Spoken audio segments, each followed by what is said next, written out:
Miss Ballerina Farm. What's her name? Hannah Nealman. You knew her name off the bat. It's everywhere on my feed. That's true. Mine too. It's my thoughts.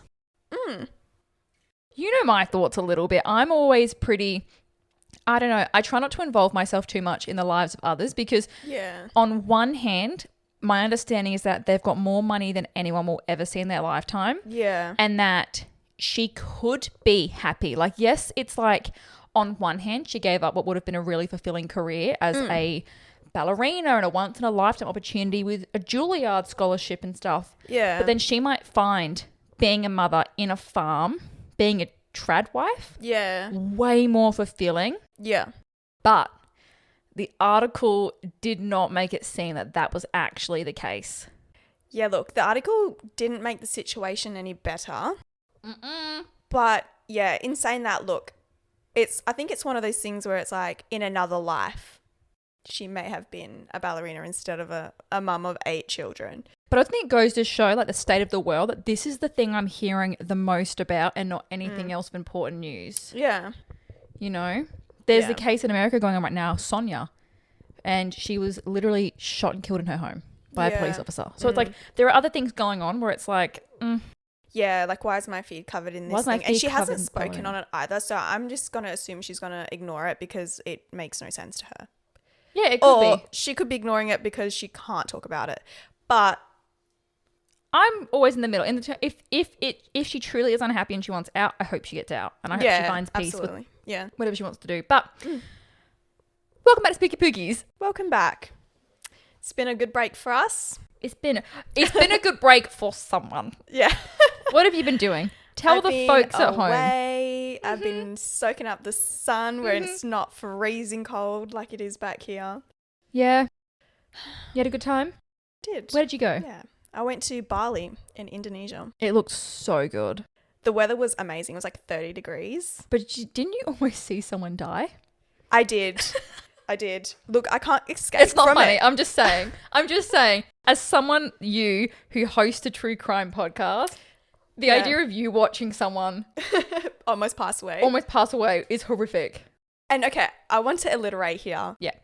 It was a minor biking accident. It wasn't very...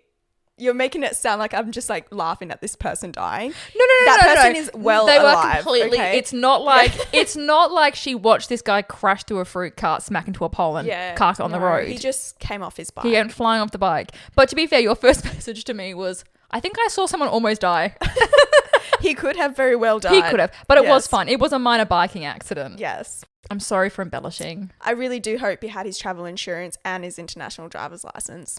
Or else that would have been a hefty hospital bill. That is true. We had a big convo about that because you've gone to Bali. I never thought I wanted to go until I saw your photos.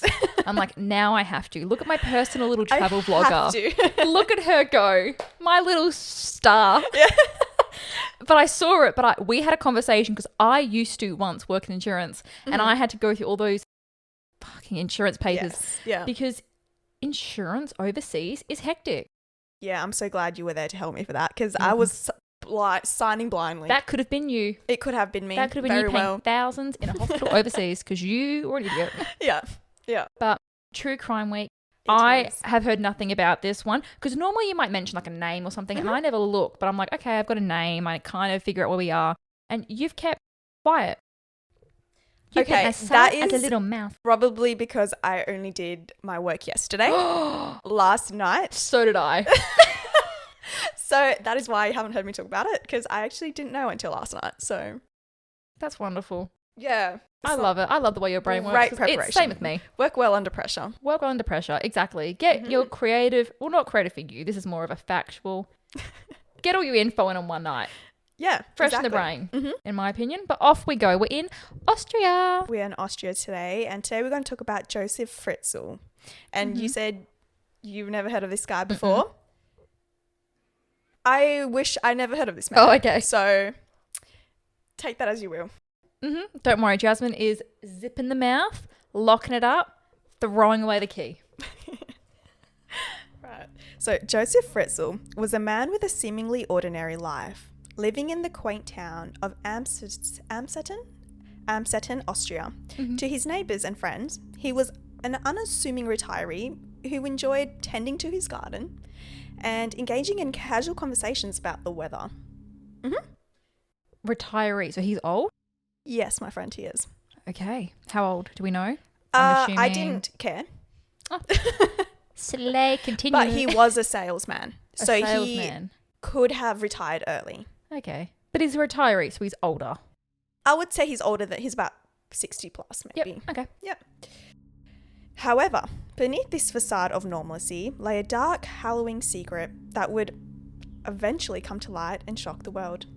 It was a hot day in August of 1984 when 18-year-old waitress Elisabeth Fritzl seemingly disappears off the face of the earth. Her parents, worried, obviously go to authorities. But ultimately, her dad suggests she just run off and joined a cult. As you do in Austria. Can I pipe in? Yes. First of all, I know many of us dream about joining cults. I assume. I was going to say, continue. I don't think she did. Imagine going missing and your dad turns around. He's like, Liana is fine. She just joined a cult somewhere. Yeah. But his wife was like, maybe she has. Oh. Was she given off like cult signs before? You know? Yeah. Oh, okay. She has like run off and joined like small Oh, cults and okay. stuff So this before. is not unusual. Chicks playing banjo in the wind. Yeah, so he definitely had a good excuse. Okay. Mm-hmm. Yes. So although despite her father's concern, he knew exactly where his daughter was. So Elisabeth climbed down the stairs into the cellar to help him fix the door in the dusty confines of his underground creation. As she turned to leave, a piece of cloth soaked in ether was held over her mouth and nose, and her world went dark. The Fritzl house, a nondescript building with a modest exterior, harboured a sinister mystery within its walls. For years, whispers and rumours had circulated about a strange noise emanating from the basement late at night. Some neighbours claimed to hear muffled cries and the faint sounds of movement, but these eerie occurrences were dismissed as figments of an overactive imagination. Liana? Mm-hmm. Did this man lock his child in the basement? Maybe. It gets worse. Oh, shit. Josef had meticulously planned and executed a twisted scheme that defied comprehension. He had built a hidden soundproof dungeon beneath his home, accessible only through a series of secret doors and tunnels. Mm-hmm. Pause. Did you say that now? Yeah. I had a mouthful of Coke. What? Repeat what you just said. I need word for word. He had built a hidden soundproof dungeon beneath his home, accessible only through a series of secret doors and tunnels. Right. I know you don't have the answers for this because you're sticking to the facts. First of all, I have questions and I know that someone will hopefully answer these for me. I think I may have the answer to Fantastic. you eventually. First of all, how did he build a hamster maze under his house and no one know? I will eventually answer your question. Slay, that's all I had. Shut up. Okay, so this nightmarish prison became the internal torment for his daughter, Elisabeth, whom he had lured into captivity when she was just 18, right? So his subterranean prison was a labyrinth of confined spaces designed to ensure that its captives remained undetected for decades. Upon entering the basement of the house, one would find a heavy, reinforced door that led to a series of concealed passages. These passages were accessible only through a complex system of electronic locks and secret mechanisms only known to Josef Fritzl. The entrance itself was deliberately obscured behind everyday objects and false walls, blending seamlessly through into the rest of the basement. This sounds like obviously horrific. Yeah. But it's also like, it sounds like something you would hear about in a movie. Do you know what I mean? I think there is a movie Like Saw. similar Like, to what's that. that- is that Maybe the one? that's I don't why watch he psychological kind of one. got that. Yeah, I think The idea from. I think you know what I'm talking there about. is The Saw. guy with There the is, mask. yeah, it is The Saw. little, Yeah, the thing. the one with the little tricycle. Yeah. Yes, that's that, Saw. Yeah, That little shit. yeah. I That- think he might have got his. I'm thinking that because I'm like, this is so wildly executed, but also disgustingly creative. Mm-hmm. But also I'm like, how did his wife not be like, wow, my husband's really, I know you're going to answer probably, but why is she not like, my husband's building a maze under the house? So I didn't write this down because his wife was like, I didn't see much about his wife, but I know that he did abuse her. Oh, okay. Yeah. So she was obviously like, I'm not questioning anything that you do. Like, why would I want to do that? Like, it's just not, you know. She might be killed. Yeah. And maybe it's like a cultural difference there as well. Like, you don't really question about what your husband does. Yeah, it's like if your husband is like really into taking photos of birds. Yeah. And he's like, I'm going out, and he comes back covered in marks. You'd be like, he's taking photos of birds. Got a bit brutal out there. It's like people have weird hobbies. Mm-hmm. So if you think your husband's just a weirdo, I mean, I personally wouldn't. I make an excuse for someone else if she's been abused. For me, if my partner started building a maze under the house, I'd be like, this doesn't seem great for me. Yeah. Mm-hmm. Okay. So once inside the dungeon, the air was thick and stale, carrying the scent of dampness and mould. The walls were made of rough concrete, cold to the touch, and oppressive to their unyielding solidarity. The narrow corridors connected small, windowless rooms, each designed to contain and control its unfortunate occupants. The rooms themselves were cramped and sparse furnished, with low ceilings that added to the sense of claustrophobia. Kill me now. I feel sick. Yeah. So when I was doing my research, the walls are only 170 centimeters tall. How tall am I? I'm only 161, so I would have 9 centimeters above my head. I think I'm 6 foot. Okay, well then you're already hunched. I know, I'm already hunched. No, I think I'm like 5'8", 5'7". You're cutting it very close. So I'm going to be like hunching. You may be actually taller than 170 centimeters. 6 foot. You'll be living in like... That's how I live anyway, girl. I'm like goblin in my little cottage. Just like having to... Your neck is just like deformed. My neck is consistently... I'm consistently bent over. It's not great for anyone. This is kind of scary. Yeah. Which I know it's true crime week, but that is like... Imagine psychologically intelligent to be like, someone's going to hate this. Yeah, 100%. Okay. So the primary living space was a tiny, dimly lit room furnished with a few basic amenities. A bed, a sink, and a toilet. The dim lighting came from a few bare bulbs and their weak glow casting eerie shadows that dance across the walls. In the corner of the main room stood a small kitchen area where Elisabeth and her children prepared their meagre meals. Pause. I gotta stop drinking when you're talking. Because you catch me off guard every fucking time, Liana. Sorry. Children. Yes. Okay. The appliances were outdated and barely functional, adding to the sense of isolation and deprivation. Next to the kitchen was a rudimentary bathroom, little more than a closet with a shower and a toilet, offering minimal privacy and comfort. The dungeon's atmosphere was suffocating, and the poor ventilation and constant perverse dampness would seep into everything. The air was filled with constant hum of the ventilation system, a reminder of the outside world that was forever out of reach. The absence of natural light and fresh air created a disorienting, timeless environment, making it difficult for captives to distinguish between day and night. The children's rooms were even smaller. Their tiny spaces filled with makeshift beds and a few toys, but the walls were adorned with drawings and pictures, faint attempts to create a sense of normalcy in otherwise a bleak and hopeless existence. These rooms were a tragic testament to the years of their stolen childhoods and a haunting reminder of the innocence lost within these concrete confines. So Josef Fritzl had equipped the dungeon with various soundproofing materials to ensure that the cries for help would never really reach the outside world. The thick walls and heavy doors absorbed any noise and trapped the captives in a silent, isolated hell. The only sounds that penetrated this oppressive silence were the occasional footsteps of Josef himself, a harbinger of further torment. For 24 agonizing years... So that's as long as you and I have been alive. Yep. So 24 years, she was held captive with her children.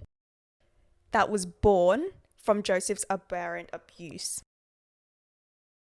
We are both 24 years old. That's literally for some people, like their lifetime. And I also have to point out here, when she was found, she was 42 years old. So she was kept in that dungeon for 24 years until she was 42, from 18 to 42. Imagine being stuck in a room you can barely stand in complete darkness and just the damp cold. That she's literally in hell. Yeah. Yeah. For that long as well. This is not like a year or two. It's like 24 decades, 2.5 decades she was left. And this entire time, everyone just assumed that she had like left. Yeah, that she was out in a cult. Oh, that's, yeah. Yeah.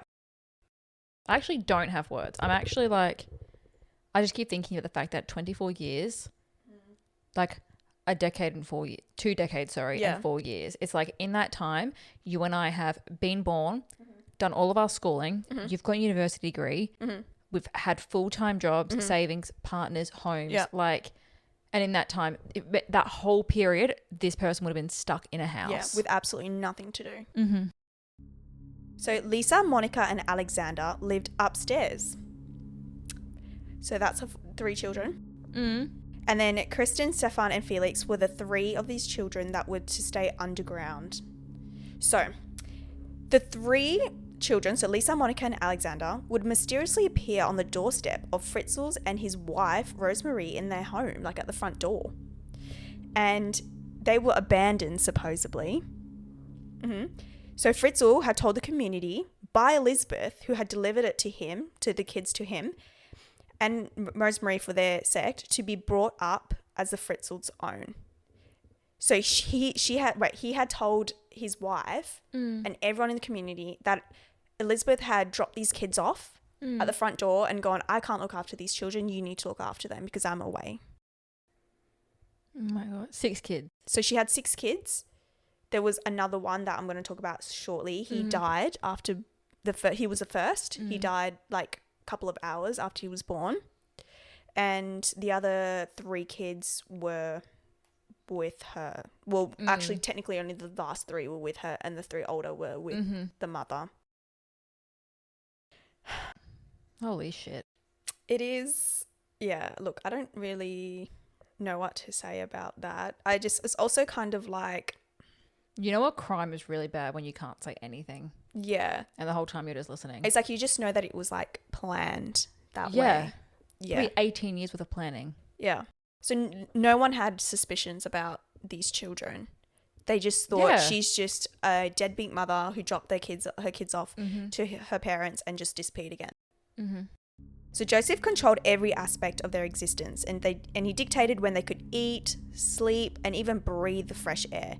His cruelty had showed no bounds, and he subjected them to unimaginable psychological and physical torment. Elisabeth's cries for help were stifled by the thick, unyielding walls, her pleas for mercy unheard by the world above. Outside, the world went on, blissfully unaware of the horrors hidden beneath the Fritzl house. Joseph continued to maintain his facade, interacting with neighbours and friends, his sinister secret carefully concealed behind a mask of normalcy. His twisted sense of control and power over his captives fueled his sadistic desires, driving him to commit acts of unspeakable depravity. Lodgers would stay at this house, by the way. Yep. So he would use his house like an Airbnb, and he'd have lodgers come in, stay for a little bit, and leave. All while he had his daughters and his kids/grandchildren underneath their house. And it was said that a German shepherd that one of the lodgers had would often growl at the walls and whine and cry at the floors because he could hear them underneath. But they would be like, oh my God, tell that dog shut up, because he just keeps barking. Yeah. And it would like bark at the walls and whine on the like to the ground because he could hear them. It was horrific to read that, by the way. Yeah, that is upsetting. Like deeply disturbingly upsetting. Yeah. Because it's like we're thinking more about like the captivity and the hostage and the situation she was in, and not just the fact that she was sexually abused this whole time. Yep. Yeah. But darkness has a way of coming to light. On one fateful day, Elisabeth's eldest daughter fell gravely ill, forcing Joseph to seek medical help. The unravelling of his carefully constructed lie began when the hospital staff grew suspicious of the child's conditions and the circumstances that surrounded her life. Investigations led authorities to the unthinkable truth, exposing the extent of Joseph's monstrous dreads. The revelation of the dungeon and its tormented inhabitants shocked the world, revealing the depths of human depravity and the unimaginable suffering inflicted upon Elisabeth and her children. Josef Fritzl was swiftly arrested and brought to justice, his facade shattered and his true nature laid bare for all to see. The Fritzl house, once an ordinary residence in a quiet town, became a symbol of unimaginable horror and suffering. Its walls, now silent, stood as chilling reminder of the darkness that can lurk behind the most ordinary of facades, and a testament to the enduring strength of the human spirit in the face of an unimaginable evil. So Fritzl had been planning effectively a dungeon for years. So receiving upon official permission to construct his cellar complex as late as the 1970s. So a whole decade before, he had literally been planning this. So she would have been what? 8. Oh, Jesus Christ. Yeah. And it's not difficult to get officials' approval to build the underground construction, as it was the height of the Cold War. Mm-hmm. And after all of this, Lower Austria which during those tense and heavy days in the world affairs itself, on the frontier of the Soviet Union. Mm-hmm. So nuclear bunkers were seen as more normal and necessary. In addition to the Austrian home, that is a conservatory kitchen extension that might be viewed like it's in Britain. So it was normal to build these constructions underneath the house for war purposes. And that's how he got away with it. So the local council had given him a grant for a couple £1,000 towards the building costs because they wanted that, right? They wanted you to build a bunker. Neighbours had observed with some intrigue as the electrical engineer hired a digger, which sat by his garden and he watches tons of earth from beneath the house had shifted into a wheelbarrow to make rooms as he planned to build. So instead of building a bunker, he decided to build a dungeon instead, where no one kind of blinked an eye about it. Yeah. So at first, Fritzl strapped her arms, and then tied them behind her back with an iron chain, which then he secured to metal posts behind her bed. She could only move approximately half a meter each side of the bed. After 2 days, he gave her more freedom. How lovely. By attaching the chain around her waist instead. Then about 6 to 9 months into her imprisonment, he removed the metal chain because it was hindering his sexual activity with his daughter. Yeah, he's fucked. I hope he, in prison, got the life kicked out of him every fucking day of his life. I hope so. Let me tell you, if this was in Australia, this is where we live, fuck it, let's say I lived in Austria and I knew this motherfucker was in prison, I would pay money to watch him get the crap kicked out of him. Yeah, I would be front row seats. I would commit a crime to get into the same prison. Just to give him a taste of his own medicine. I'm normally I'm a bit attacky. I'll say a lot. I'm so deeply unnerved. And that's the easiest word I can use to describe the absolute horror. Yeah. He honestly just gets worse though. So I hope you're prepared for that. So over the course of nearly a quarter of a century, he would sexually assault her at least 3,000 times, resulting in 7 babies who themselves had watched the abuse as they grew older. Because obviously it's small areas right in the dungeon. Yeah. So when he assaulted her, they were around. Yeah. So Fritzl dedicated letters to her, which she wrote from her prison. So he wrote letters in the way that she would have written it so that no one would become suspicious. Mm-hmm. Yeah. Driving sometimes miles in his car to post them back to his wife, Rosemary. So he went through this entire plan of pretending to be her, writing letters and then sending it to his wife so that she wouldn't be suspicious. Mm-hmm. So in them, Elisabeth would explain that she was well, but she couldn't look after the kids. But in reality, she was being torn at being separated from her children, but happy that her upstairs offspring would at least have a better life than those languishing downstairs. One of the children, a twin called Michael, died shortly after his birth in the cellar in 1996. He had a severe breathing difficulties and expired in his mother's arms when he was just 66 hours old. So that's about 2.5 days. Mm-hmm. So Fritzl admitted he subsequently burned the baby's body in an incinerator. But until his admission during his trial, he always denied that he was responsible for murder through negligence. And he said, "I don't know why I didn't help." He told the court, "I just overlooked it. I thought the little one would survive." Oh. I wish you guys could see my face. I don't understand why it's not legal to, what's it called? Corporal punishment? Yeah. Sometimes I These wish it was motherfuckers. still a thing. Yeah. Like, it should just be like, after every answer he gives in court, he gets tased. Yeah. That would be lovely. I would find enjoyment. Okay. Yeah. Yes. Fritzl's original defense for how it all began was that Elisabeth was a wayward child and that he was only trying to protect her by locking her away from the outside world. Oh, yes, because she was very well protected with you absolute fucking rat. Yeah. Mm-hmm.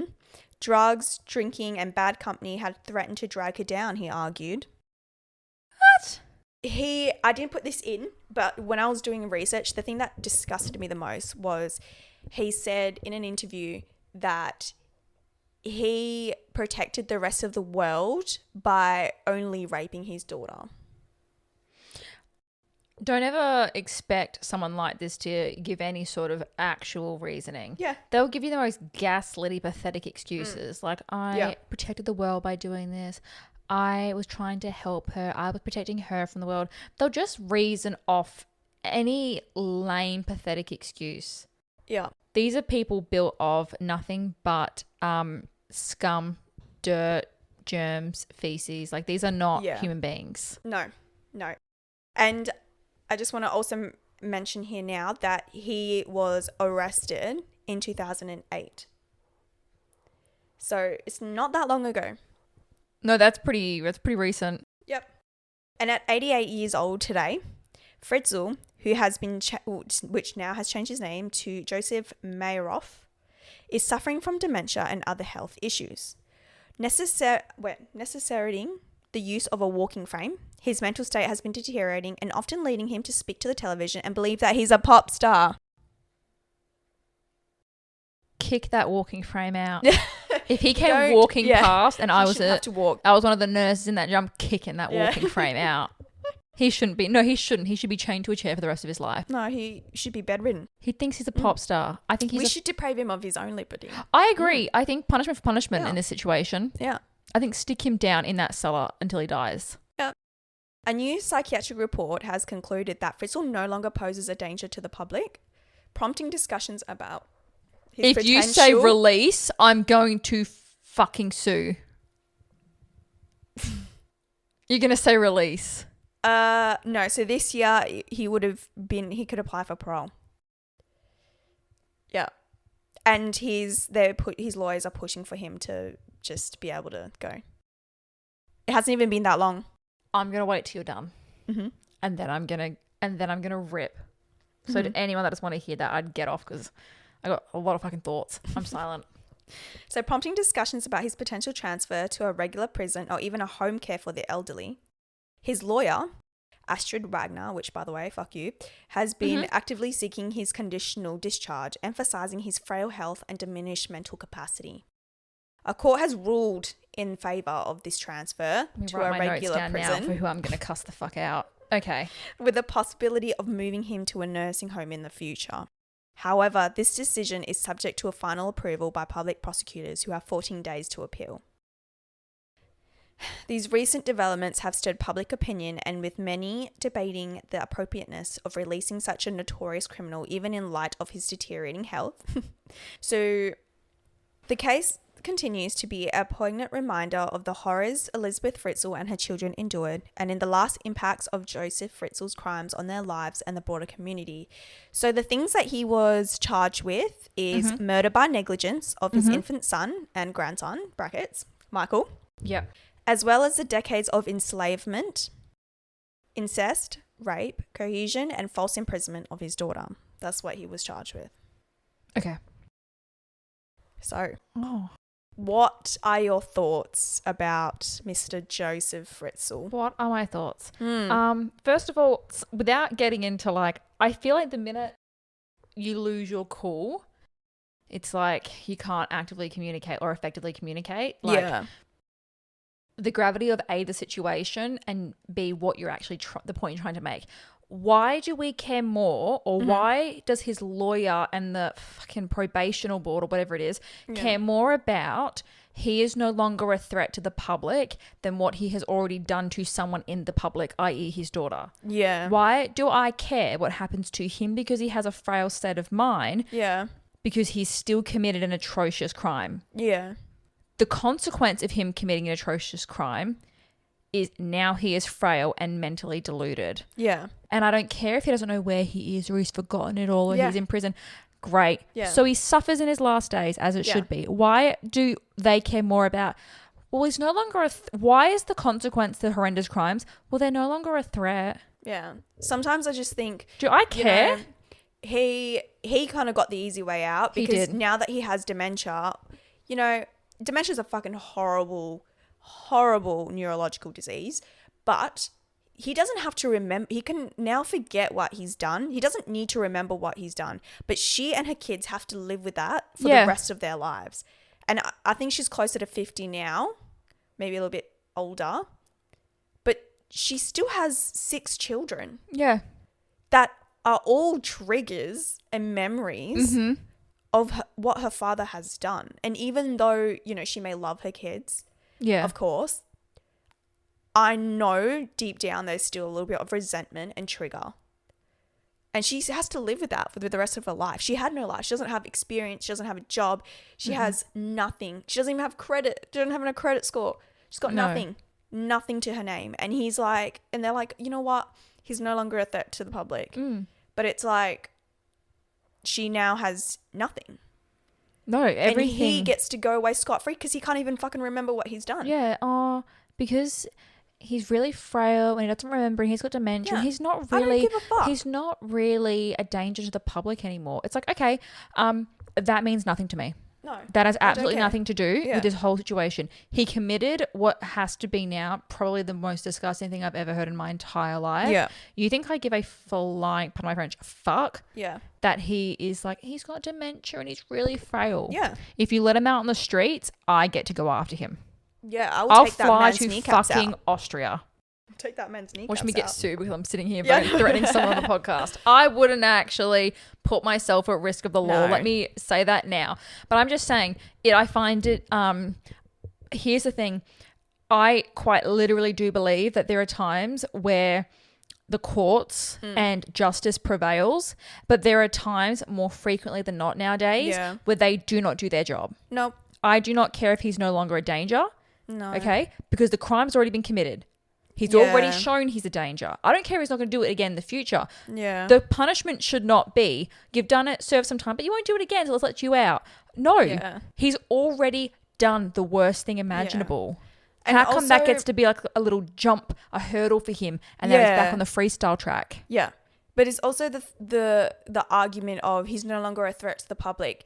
He is still a threat to someone in the public, which is his daughter, because his daughter is a part of the general public. And who cares if he doesn't do this to someone else?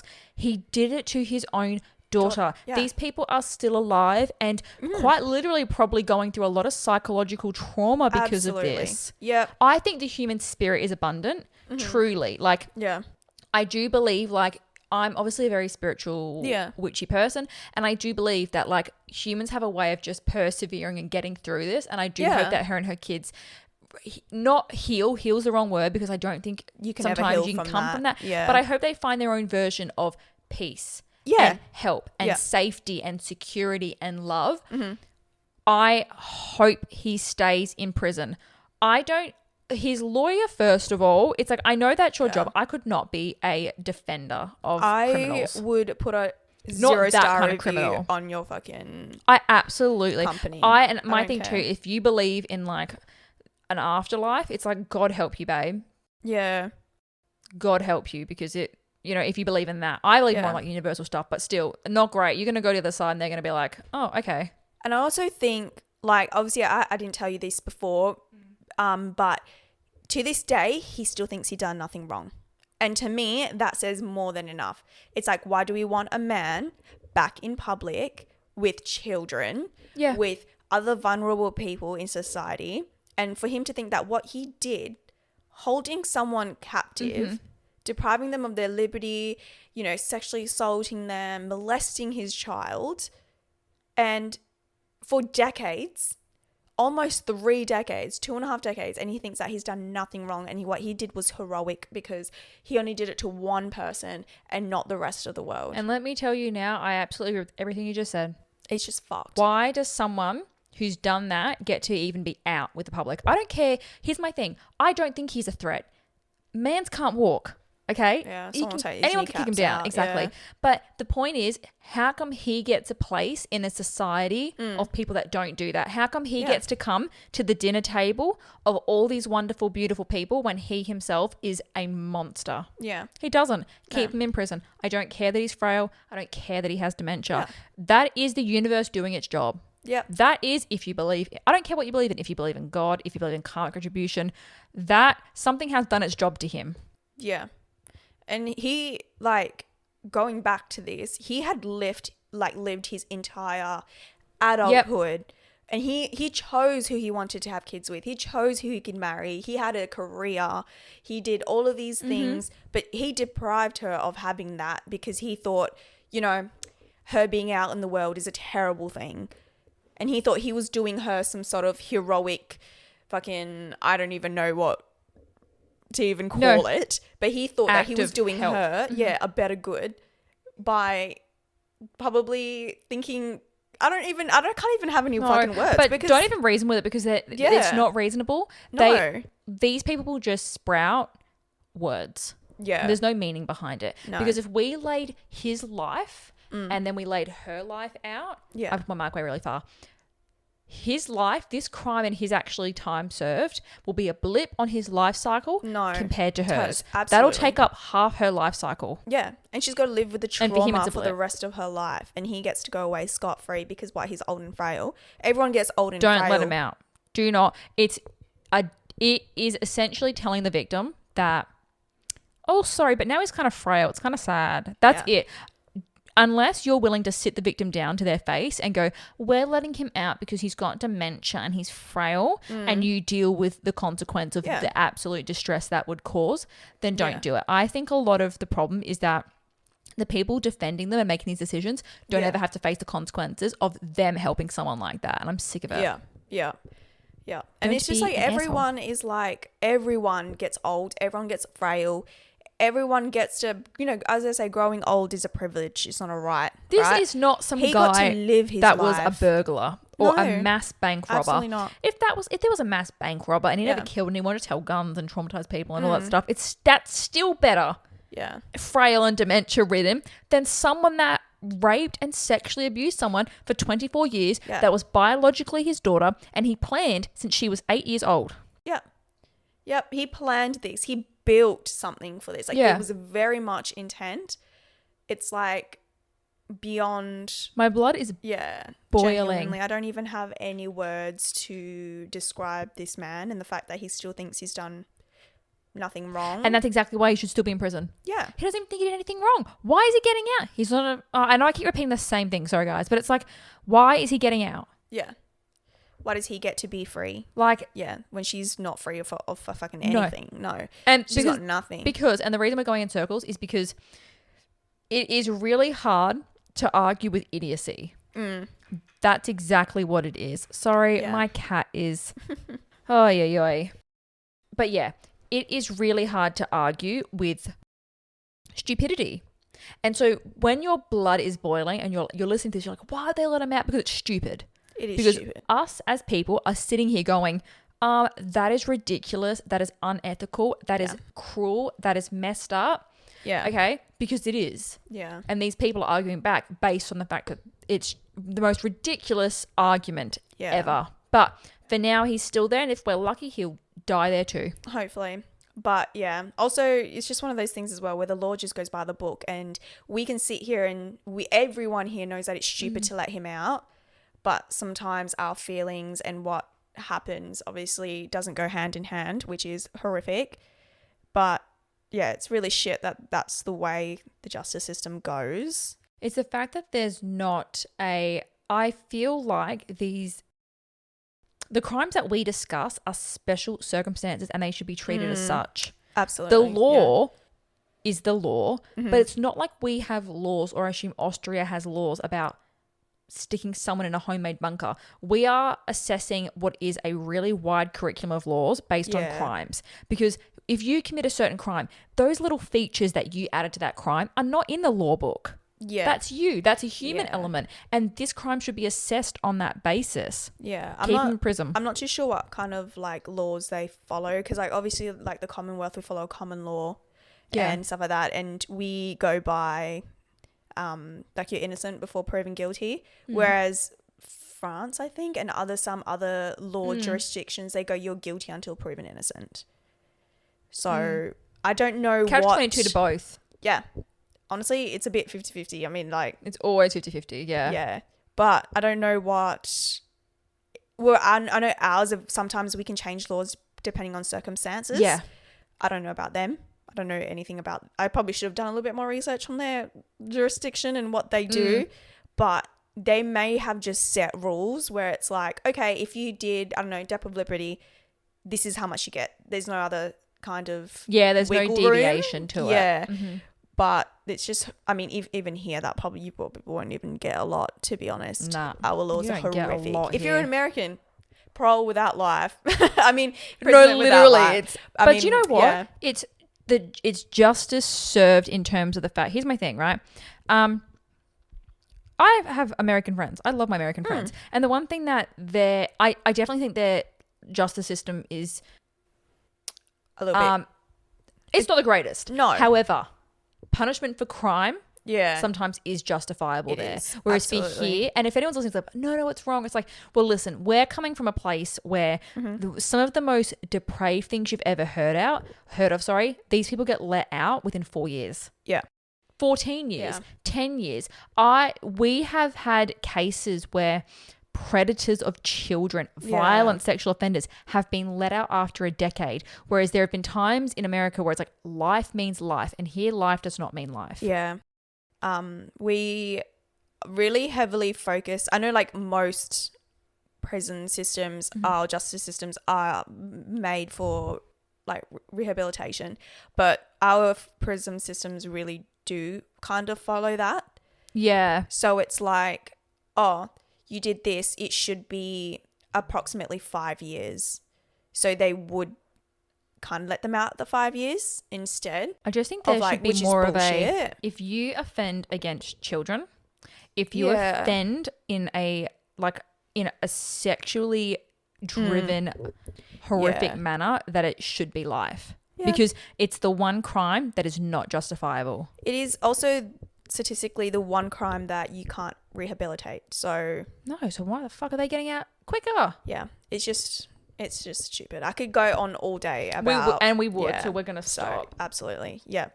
But I really hope that brought some light into the filthiest people or person. Yeah, really.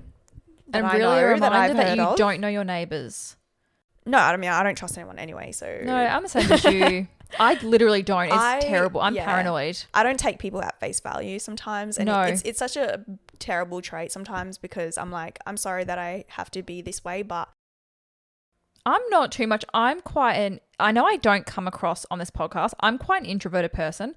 I think we both are. We both. No, literally. We come across on this because we do this. Yeah. But in general, like if you see me in public, like I'm going to run away. Like I am more of a mind my own business in my own. I love my home. Yeah. I'm a homebody, and my family and my close friends. I don't trust nobody. Yeah. Like no neighbors, no nothing. I'm extremely paranoid. But then again, I was almost kidnapped as a child.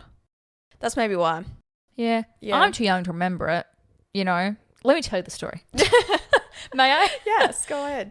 That was when there was a really bad case in Rockingham, which is what's it called? A suburb, and it's also a shire. A shire, yeah. In Western Australia. Yeah. Yeah. Yeah, it was a really bad case in Rockingham where I think a child had been abducted.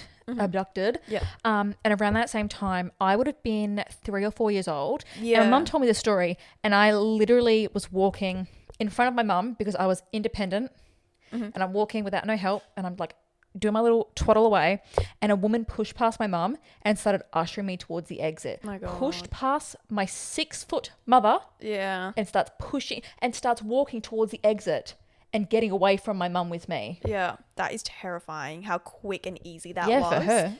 My mum went flying, you know. But mum said that she didn't really do much because she was in so much shock. She just grabbed me. Yeah. Do not. You know what I mean?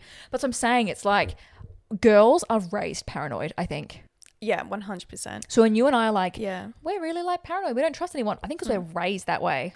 Yeah. And I don't think it's a good trait. People are like, I think, like you think it's bad. I think it's excellent. I don't think it's bad, but it definitely makes me hyperfixate on people's negative kind of what people can be like instead of maybe what they are in that sense. Do you get what I mean? Like, to me, it's like I always think someone's going to do something bad instead of it, oh, you're a nice person.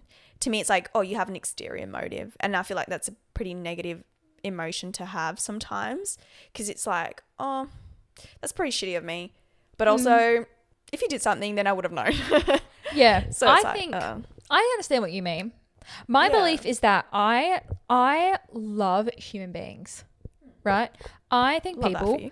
I do, but I truly do. I think people are amazing. I love the idea that I could talk to anyone and have no idea what they're thinking about me and what their beliefs are and what they believe in and how they communicate. I think people are fascinating and I love people, right? Yeah. I love people from a distance. Yeah. That's my thing. Yeah. Everyone, even the people that I'm not on the best, not even best terms with, I don't personally have anyone that I really don't like. Yeah. But it's like, even the people that I'm not close with, I still I'm like, wow, that's really fascinating because I've got no idea who you really are at your core. Do you know what I mean? But that's what I'm saying. But I love you at a distance. Yeah. I think everyone is amazing. And I mean that literally. I find people so fascinating and wonderful. But I like people at a distance until I know how you actually are on the inside by watching that. I'm not going to have you in my personal life. Yeah. But then it's just like also one of those things where how many people have had a really, really close friend and then they turn around one day and then get arrested for like, I don't know, a child offense. And they'll go, that's true. Holy shit. Like I did not know that about that person in the slightest and I was with them every weekend. Or, you know, I saw them every day. I think and it's like, that's insane because like you can think that you know someone so deep to their core, but and everyone they do horrendous is still things. like hiding something. That's and what I think I'm that's saying. horrific to me. Love people from a distance. Yeah, absolutely. Care about people from a distance because at the end of the day, like I am really selective with like my close friends. Yeah. And that's because I'm crazy. No, because I will immediately know like who I bond with. And if I bond with you, I'm like, chances are like by my radar, you're good. Yeah. But if you were to turn around, let's say like we had a mutual friend that we really didn't like and they did something mean to us and they lied to us and they hid a lot of secrets and they did all these awful things, right? And they did something really awful, right? Yeah. How are we supposed to know? Yeah. Do you know what I mean? Yeah. But I liked them from a distance and so they couldn't do anything to me. Yeah. That's fair. It's good. Yeah. Nice one. I love our conversations like this, especially after a talk like that, because that talk was so intense about that guy. Yeah, he's fucking disgusting. Sorry, but he is. Don't be sorry. I absolutely agree. Liana, you're talking to the girl that despite me being super spiritual and witchy and like, I'm one and I love people, I would kick that man's golf cart out. I would She-Hulk that man through a window into metal bars. Hold on, I have an idea. I would do an Irish jig. Tomorrow, the day his fucking walker gets kicked out. Yeah. Tomorrow is, you know what tomorrow is? I'm so proud of you. Everyone, if you live in Australia, tomorrow is the 1st of August and the 1st of August is Imbolc. Imbolc. It is apologies if I'm butchering any pronunciations. I'm learning a lot about this. But essentially it is a Celtic tradition where you're celebrating the part between the winter solstice going into spring, going into summer. You're going into the warm seasons. Yeah. And you know what we do there? We manifest. And do you know what we're manifesting? Josef Fritzl's knees to be taken out. Yeah, and it's about the Celtic goddess Bridget, right? And she is like really associated with like that fire, that hearth, that home, women and all that stuff. And the idea that we might manifest stuff, I'm like abundance, prosperity, and then I've got you writing in your little note. What's his name? Josef Fritzl gets his knees kicked out. Yeah. Imagine being the goddess and getting that message received. Just spice. I'd be like, slay. I would freaking do it. I don't blame you. And I do you could know have what? lived my life not knowing about this man, but I'm glad I do know about him, so I can manifest his death every freaking day. Well, it's like you and I always say to each other, just because you don't know bad things happen, it doesn't mean they don't happen. Absolutely. And sometimes, as awful as it is, and I'm not a big true crime listener because I am paranoid, you know, but having these conversations is, in some ways, it is good to have these conversations because this stuff happens, and the more you know about these people existing. And again, we've always said, if we find any families of victims or victims in general that have foundations, charities, it's a way that what happened to them can go forth and be a positive thing. Yeah. Not a positive thing, but a helpful thing. Yeah. But I hope you liked this one. Not liked it, but I hope you found this one disturbing and equally as disturbing as I did. And I hope that the listeners also found that as equally disturbing and I didn't talk that fast. So I actually, honestly, the way you did that, I was like silent and captivated. Great. I hope because it was horrendous, but it was like you explained it really well. I really feel like I understood what was going on. Okay, that's good. Slay Pookie. I'm excited to hear your ghost stories for Spooky Week. Oh, I'm gonna go really excited. Get another Coke Zero. Actually, I'm supposed to stop drinking them. I'm gonna make a peppermint tea, and I'm gonna make us some pizza, and then I'm gonna tell you about the absolute for anyone going straight into the next episode, or if anyone that's waiting for the next Sunday to come out, my aunt. Oh, got the juiciest things. She came flying in like a bat in the night. Oh, it was beautiful. Like, I ended the episode. We filmed last week's episode of like my family and friends and stuff. Yeah. And she turns around. She's like, actually, like, I got 3 more huge stories for you. I'm like, you don't want to tell me this before I filmed? Oh, no. But it was fun. So I got stories from her. And if you're not going into that, depending when we release them, the next one is Death Omens, because you know I find that fascinating. You love your Death Omens. And I've made you a little story to go along with it. Oh, I'm so excited. I really am. I'm going to walk you through. But I'll see you in the next episode. See you. Bye. Bye.